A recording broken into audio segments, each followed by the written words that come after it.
Hello everyone, welcome back on my YouTube channel.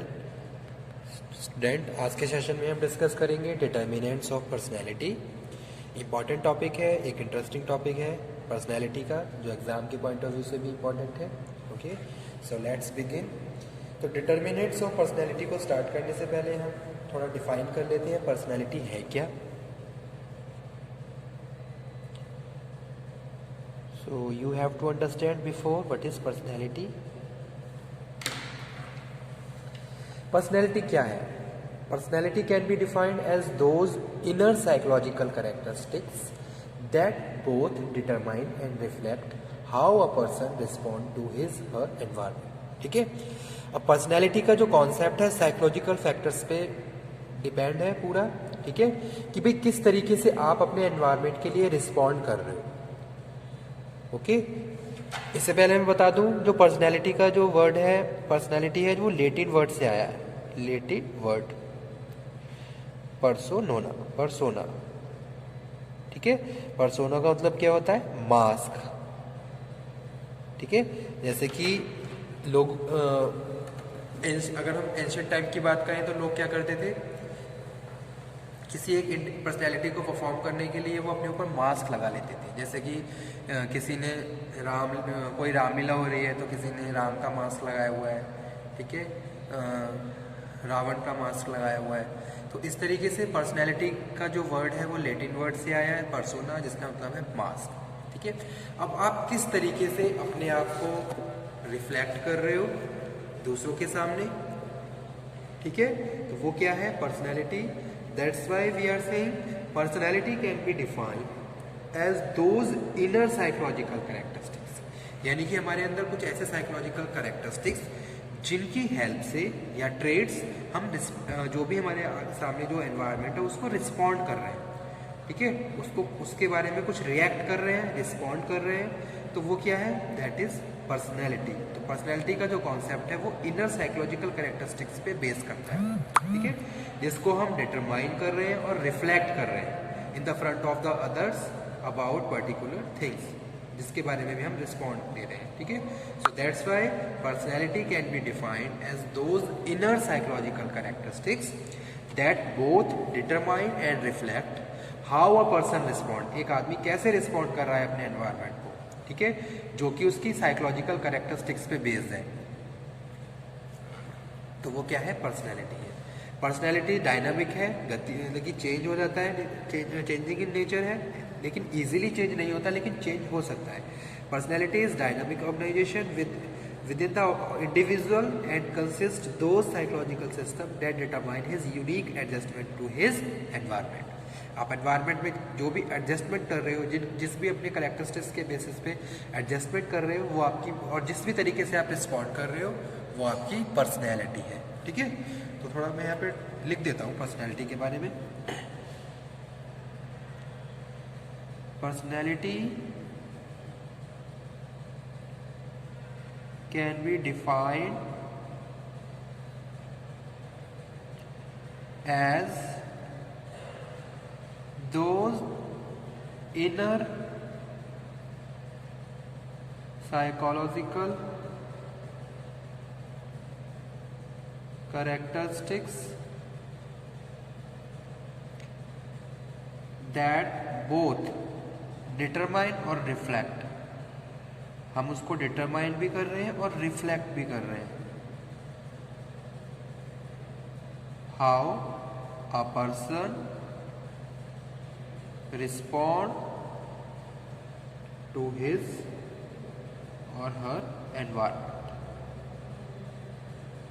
ठीक है, जैसे सपोज आप किसी भी एक इंडिविजुअल से मिल रहे हो, अब उससे आपका जो भी इंटरेक्शन हो रहा है, उस इंटरेक्शन में आप उसके साथ एक पर्टिकुलर मैनर में बिहेव कर रहे हो, और जो भी वो बिहेवियर है वो आपके इनर कैरेक्टरिस्टिक्स पे डिपेंड कर रहा है। ठीक है, भी आपको, आपके अंदर कुछ ऐसे कैरेक्टरिस्टिक्स है, कुछ वर्च्यूज हैं, कुछ ट्रेड्स हैं जो आपने अपने अंदर इंक्लूड किए हुए हैं और जिनके हिसाब से आप रिएक्ट करते हो, बिहेव करते हो। जैसे कि कोई हमारे घर में कोई आता है तो हम विश करते हैं। ठीक है, तो अगर आप उसको विश कर रहे हो तो ये आपकी क्या है? इनर साइकोलॉजिकल कैरेक्टरिस्टिक्स हैं, जिसके बिहाफ पे आप उसको, जो भी एनवायरनमेंट है या फिर जो भी इंडिविजुअल है, उसको रिस्पॉन्ड दे रहे हो।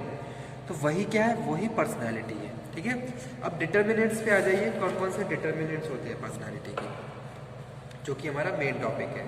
तो सबसे पहले हम डिस्कस कर रहे हैं, फर्स्ट वन है biological factors. Biological factors, determinants of personality में जो फर्स्ट फैक्टर है biological factors. Biological factors, the generally biological characteristics of human biological system influence the way in which human being tend to access external event data, interpretation and respond to them. Okay? जैसे कि first यहाँ पे हम बात कर रहे हैं किसकी, हेरिडिटी की।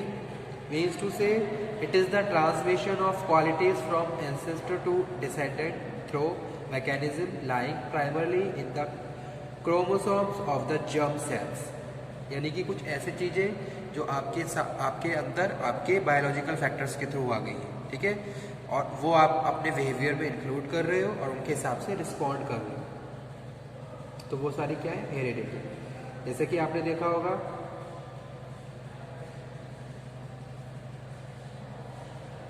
Heredity predispose to certain physical, mental and emotional states. जैसे कुछ लोग बहुत ज़्यादा इमोशनल्स होते हैं, ठीक है, इमोशनली बहुत ज़्यादा वीक है, तो कहीं ना कहीं उनके पेरेंट्स में कोई ना कोई ऐसा मेंबर है जिसका इफेक्ट उनके ऊपर भी आया। यानी कि जो जीन्स हैं, जो भी बायोलॉजिकल सिस्टम है, जिसकी वजह से वो इफेक्ट उनके पर्सनैलिटी पे भी आ गया है। ठीक है, जैसे कि एक फैमिली में सारे लोग बहुत ज़्यादा टॉल हैं, तो उसका इफेक्ट उनमें जो आगे जनरेशन आ रही है उन पे भी पड़ेगा, उस फैमिली के जो भी आगे बच्चे होंगे, ठीक है, उस पर भी उसका इफेक्ट पड़ेगा। तो ये सारे क्या है, बायोलॉजिकल फैक्टर्स हैं। सेकेंड हम बात कर रहे हैं ब्रेन की। It is the second factor which is supposed to play a role in personality. The structure to brain determine personality through the role of brain in personality formation is also there. ठीक है, अगर किसी का sound mind है तो वो सारी चीज़ों को प्रॉपरली एग्जामिन कर सकता है, इवेल्युएट कर सकता है, तो उसकी पर्सनैलिटी शेप अप करने में बायोलॉजिकल फैक्टर्स भी उसकी पूरा हेल्प करते हैं। जैसे हम हेरिडिटी की बात कर रहे हैं, ब्रेन की बात कर रहे हैं, या फिर फिजिकल फीचर्स की बात कर रहे हैं। फिजिकल फीचर्स, आप लुक्स वाइज बहुत स्मार्ट हो, ठीक है, तो ये सारी चीज़ें क्या है, बायोलॉजिकल फैक्टर्स में आती है स्टूडेंट। सेकंड वन हम बात कर रहे हैं कल्चरल फैक्टर।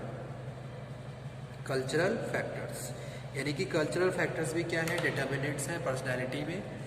इसमें हम बात कर रहे हैं क्या हमारे क्या कल्चर है, उस कल्चर के हिसाब से हमारे क्या वैल्यूज़ हैं, हमारे क्या बिलीव्स हैं, ये सारी चीज़ें भी हमारी पर्सनैलिटी शेप अप करने में हमारी हेल्प करती है या फिर उसको हमारी पर्सनैलिटी को इन्फ्लुएंस करती है। Culture is traditionally considered as the major determinants of individual personality. The culture largely determines what a person and what person will learn. ठीक है? It is generally determined attitude toward the independence, aggression, competition, cooperation. Okay? So culture क्या है? Culture may be defined as the sum total of knowledge, belief, value, tradition, custom, habits and moral values acquired by the pupil from the society. तो यानी कि जो भी हम जिस भी सोसाइटी में रह रहे हैं वहाँ से हमने जो भी चीज़ें सीखी है, जो हमारे कल्चर का पार्ट है, और वो हमारे हमें क्या कर रही है, इन्फ्लुएंस कर रही है। ठीक है, तो वो भी क्या है, कल्चरल फैक्टर्स, जिसमें हम बात कर रहे हैं वैल्यू, बिलीव्स, नॉलेज,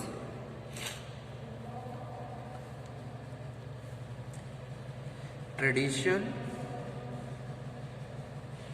आपने देखा होगा ईस्टर्न कल्चर और वहाँ के लोगों की पर्सनैलिटी और वेस्टर्न कल्चर और वहाँ के लोगों की personality, there is a huge difference between them. आपने उसमें बड़ा आपको डिफरेंस देखने को मिलेगा। तो कल्चर का इफेक्ट भी हमारे ऊपर पड़ता है, उसी हिसाब से हमारी पर्सनैलिटी ग्रूम अप होती है। उसके बाद स्टूडेंट थर्ड डिटर्मिनेंट है family and social factor. Family and social factor, family का भी पूरा रोल रहता है पर्सनैलिटी डेवलपमेंट में या पर्सनैलिटी स्ट्रक्चराइजेशन में। ठीक है,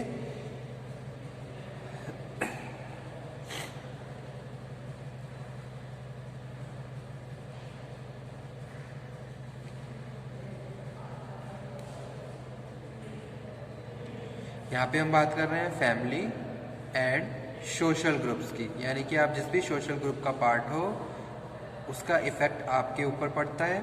फैमिली में हम बात कर रहे हैं कि अगर आप जॉइंट फैमिली में रह रहे हो या न्यूट्रल फैमिली में रह रहे हो, तो ये सारी चीज़ें भी आपको इफ़ेक्ट करती हैं, आपकी पर्सनैलिटी को एक तरीके से इन्फ्लुएंस करती हैं, ठीक है। उसी हिसाब से हमारी पर्सनैलिटी फिर क्या है, स्ट्रक्चराइज हो जाती है, डेवलप हो जाती है, जिस भी फैमिली में हम रह रहे हैं। अब एक एग्जांपल ये कोट करता हूँ कि आपने देखा होगा जो आर्मी मैन्स होते हैं, इनकी फैमिलीज़ में बहुत hard and fast rule follow होते हैं, क्योंकि वहाँ पे उन लोगों ने यही सीखा होता है, वो अपनी फैमिली में भी उस चीज़ को अप्लाई करते हैं। और वहाँ पे जो इस टाइप की जो फैमिली होती है, वहाँ पे जितने भी मेंबर्स होते हैं वो बहुत ज़्यादा डिसिप्लिन में रहते हैं। तो कहीं ना कहीं फैमिली का इफेक्ट उस फैमिली में रहने वाले बच्चों पे पड़ा और उनकी पर्सनैलिटी उसी हिसाब से क्या फिर शेप अप हो गई, ठीक है। तो ये एक एग्जांपल था, यानी कि फैमिली भी क्या है, फैमिली एक मोस्ट इंपॉर्टेंट डिटर्मिनेंट है पर्सनैलिटी का, या फिर सोशल फैक्टर, आपकी सोशल ग्रुप का पार्ट हो और उसका इफेक्ट आपके ऊपर पूरा पड़ेगा। आप जिस भी ग्रुप को ज्वाइन करते हो, कहीं ना कहीं वहाँ से बहुत सारी चीज़ों को एक्वायर्ड कर लेते हो, लर्न कर लेते हो और उसको अपने बिहेवियर में शामिल कर लेते हो, ठीक है। तो वो हम बात कर रहे हैं family and social group, socialisation process और आइडेंटिफिकेशन प्रोसेस। फोर्थ वन है सिचुएशनल फैक्टर, सिचुएशनल फैक्टर्स, ठीक है। सिचुएशनल फैक्टर्स में हम बात कर रहे हैं apart from the biological, sociological और cultural factor, situational factors also determine personality development. And individual personality में चेंज इन डिफरेंट सिचुएशंस। जैसे किसी का अलग अलग सिचुएशन है तो उसमें आपकी पर्सनैलिटी चेंज हो सकती है। तो जैसा कि हमने कहा है कि personality is dynamic in nature, the demand of different situation में call different aspect of the personality, ठीक है। अलग अलग तरीके की सिचुएशन है तो उसमें हमें उस हिसाब से रिएक्ट करना होता है।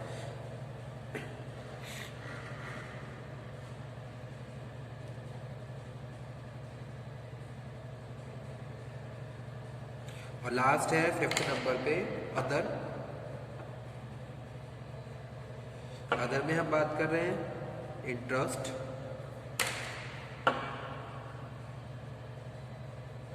कैरेक्टर, टेम्परामेंट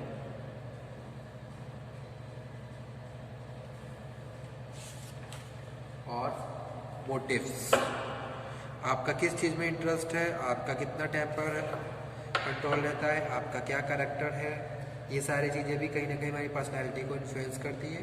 तो हम इसको डिटर्मिनेंट्स ऑफ पर्सनैलिटी में डिस्कस कर रहे हैं, ठीक है। जैसे कि है temperament and other non intellectual personality trait are distributed according to the normal distribution, ठीक है। Temperament is the degree to which one respond emotionally. अगर आप इमोशनली बिहेव कर रहे हो तो कितना इमोशनली आप वहाँ पे बिहेव कर रहे हो, ठीक है, या फिर कितना आपने इमोशंस को अपने कंट्रोल करके रख रखा है। Interest, individual normally has very interest in the various areas. The top executive in any organisation do not interest in common, okay. तो इंटरेस्ट का भी हमारे ऊपर इफेक्ट पड़ता है, हमारी पर्सनैलिटी, हमारे बिहेवियर में। करेक्टर और मोटिव्स, हमारे क्या मोटिव्स हैं, क्या हमें हमारा मोटिव है हमारी लाइफ का, ये सारी चीज़ें भी हमें सेम उसी मैनर में बिहेव करने में इन्फ्लुएंस करती है। So these are the determinants of personality. Thank you.